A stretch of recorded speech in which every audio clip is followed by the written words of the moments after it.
Goeiedag liewe vriende, ek groet u in die wonderbare naam van ons koning Jesus Christus. En ek wil hierdie week met julle 'n paar gedagtes deel, deur bladsy vir bladsy deur Filippense te blaai.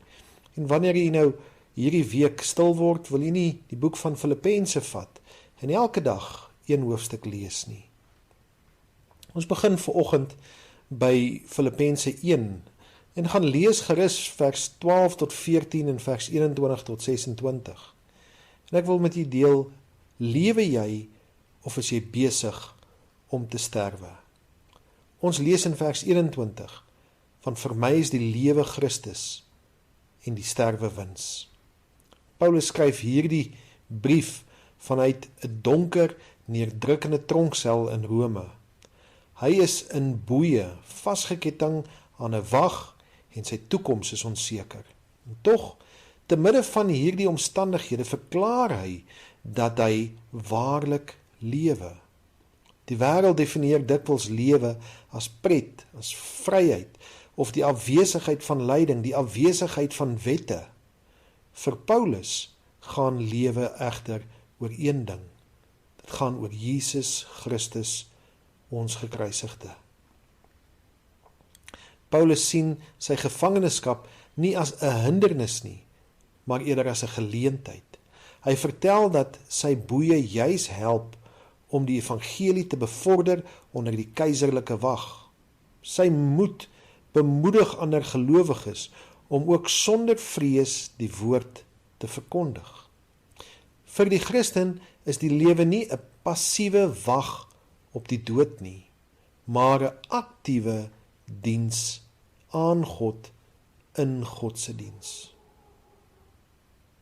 Die kern van Paulus se argument lê in die beroemde woorde wat ek nou aangehaal het, want vir my is die lewe Christus en die sterwe wins. Filippense 2 vers 21.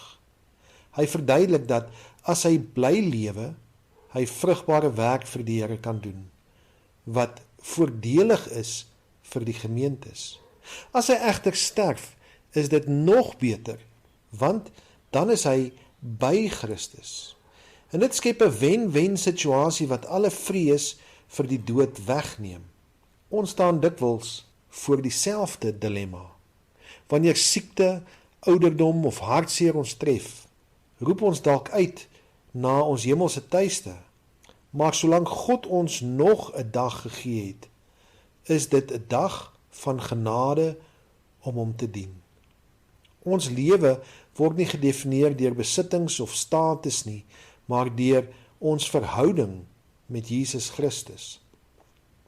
Die Here het jou dalk juis op daardie plek of in daardie nood gesit om aan iemand anderster die liefde van God te betuig. Hy is die begin, die krag en die doel van ons hele bestaan. Kom ons sluit die oë. Here, baie dankie dat ons U kan loof en prys, Here.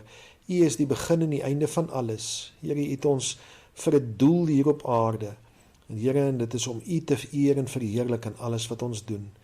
En Here, bid ek en vra ek dat U ook so na elkeen wat hierdie boodskap luister, Here, dat U in hulle harte sal spreek en U Gees oor hulle vaardig sal word en U hulle wysheid en insig sal gee waar om te arbei en wat om te doen tot uitbreiding van U koninkryk. Here, ons dank U vir U genade.